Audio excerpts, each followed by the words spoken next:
नाशिकमधील भोंदूबाबा अशोक खरात प्रकरणानं खळबळ उडवून दिली।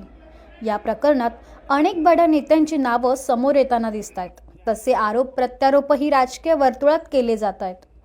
आता खरातचे सीडीआर समोर आलेत। एकनाथ शिंदेंना यामध्ये गोवलं जातंय। शिंदेंच्या चौकशीची मागणी अनिसचे कार्यकर्ते श्याम मानव यांनी केली आहे।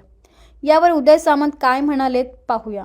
माननीय एकनाथ शिंदे साहेबांच्या नेतृत्वाखाली शिवसेनेमध्ये काम करत माननीय बाळासाहेबांचा आणि साहेबांचा आदर्श घेऊन आम्ही संघटना पुढे नेत असतो। धर्मवीर आनंद दिघे साहेबांच्या नजरेतलं असलेलं सामाजिक काम हे शिवसेनेतनं उभं राहावं यासाठी या कार्यालयाचं आज आम्ही उद्घाटन केलंय आणि याच्यामध्ये जेवढ्या शासकीय योजना आहेत त्या लोकांना मदत करायची आहे ते मदत केंद्रच या ठिकाणी आम्ही आज उघडलेलं आहे। आज श्याम मानव यांनी काल एक वक्तव्य केलं स्टेटमेंटमध्ये की अशोक खरात प्रकरणात एकनाथ शिंदेची पण चौकशी करावी किंवा त्यांना पण या सगळ्या प्रकरणामध्ये बोललं गेलेलं आहे, त्यामुळे त्यांची पण चौकशी व्हावी असं त्यांचं म्हणणं आहे। कोणाचं म्हणणं आहे? श्याम मानव ते काय म्हणतात त्याच्यापेक्षा शिवसेनेचे मुख्य नेते एकनाथ शिंदे साहेबांनी कॅप्टन खरातवर कडक कारवाई झाली पाहिजे ही भूमिका घेतलेली आहे। त्याच्यामुळे शिंदे साहेबांवर बदनामीकारक जे पण बोलतायत त्याचा काही उपयोग होणार नाही। माननीय एकनाथ शिंदे साहेबांनी स्वतःचं कर्तृत्व आणि नेतृत्व महाराष्ट्रामध्ये सिद्ध केलेलं आहे। नारी शक्ती वंदन जे विधेयक आहे ते नामंजूर झालेलं आहे। आता यापुढच्या काळात कशी भूमिका असणार शिवसेनेची? आपल्या सगळ्यांनाच माहिती आहे की परवाचा दिवस हा खरोखरच काळा दिवस मानला पाहिजे। कारण देशाचे पंतप्रधान नरेंद्र मोदी साहेबांनी जो महिला भगिनींसाठी एक उद्देश डोळ्यासमोर ठेवला होता आणि 33% आरक्षण हे देशामधल्या सगळ्या खासदारांना आणि आमदारकीमध्ये मिळालं पाहिजे त्याच्यातली भूमिका होती।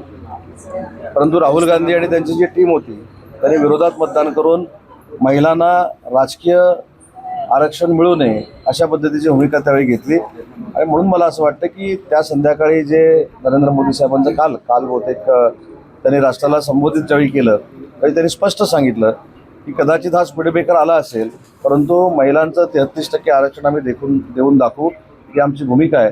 आणि आम्हाला सगळ्यांना आनंद एवढ्यासाठीच आहे की ज्यावेळी बिल मांडण्यासाठी केंद्र सरकारच्या माध्यमातून आलं त्यावेळी देशात एनडीएतले पहिले एकनाथ शिंदे साहेब होते की त्यांनी या संपूर्ण प्रक्रियेला पाठिंबा दिला होता।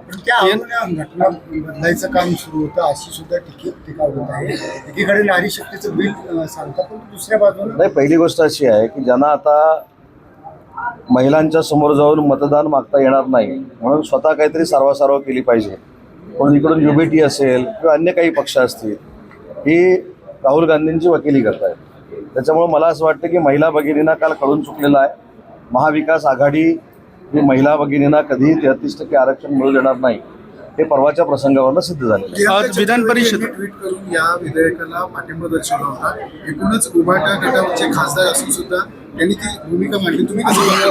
माझी खासदार तर त्यांचं अभिनंदन केलं पाहिजे ना की युबीटीनं अशा पद्धतीची भूमिका घेतलेली असताना युबीटीत राहून आमचं त्यांनी समर्थन केलं हे कौतुकास्पद आहे। विधान परिषदेच्या शहरातून पुन्हा ज्येष्ठ नेत्यांना संधी देणार का तरुणांना संधी? विधान परिषदेचे पूर्ण निर्णय हे माननीय एकनाथ शिंदे साहेब घेतात आणि तो योग्य तो निर्णय माननीय एकनाथ शिंदे साहेब 12 तारखेच्या अगोदर घेतील। राज्यसभेला नवीन चेहरा त्यांनी दिला होता त्यामुळे विधान परिषदेतही नवीन चेहरे दिसतील। नवीन चेहरा द्यायचा की जुना चेहरा द्यायचा हे सगळं एकनाथ शिंदे साहेब ठरवतात। त्याच्या 12 तारखेला तुम्हाला पण कळेल आणि आम्हाला पण कळेल की उमेदवार कोण असतील। नाशिक प्रकरणामध्ये अजूनपर्यंत खरं तर एसआयटी तपास झाला की कुठलाही निष्पन्न झालेला आहे। गेले 1 महिना झाला तपास होतोय त्याच्यात मात्र कुणाला अजून खरात वगळता इतरांना कुणाला आरोपी नाही केलेला आहे।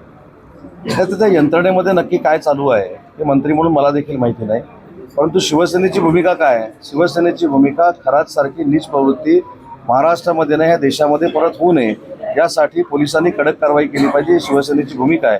परंतु यंत्रणेमध्ये काय चाललंय याच्यामध्ये हस्तक्षेप मंत्री म्हणून मला करता येत नाही, परंतु या प्रक्रियेमध्ये जे कोण असतील त्यांच्यावर कायदेशीर कारवाई होईल। शिवसेनेचेच दीपक केसरकर आणि अनेक नेते त्या सगळ्या प्रक्रियेत दिसलेले आहेत, फोटोमध्ये दिसलेले आहेत। नाही, प्रक्रिया म्हणू नका त्याला, प्रक्रियेमध्ये म्हणजे फोटो आणि व्हिडिओ आहे। त्यावेळी देखील मी सांगितलं पुण्यामध्येच आपल्या कार्यक्रमाला ज्यावेळी मी आलो होतो त्यावेळी की एखाद्याचा फोटो हा असू शकतो, फोटो असला म्हणजे तो त्या सगळ्या बाबतीमध्ये त्याच्यासोबत आहे असं होत नाही। त्याच्यामुळे चौकशी अंती सगळ्या गोष्टी बाहेर येतील, परंतु खरातला कुठेही पाठबळ मिळू नये ही शिवसेनेची भूमिका आहे आणि खरातवर कडक कारवाई झाली पाहिजे ही आमची भूमिका आहे।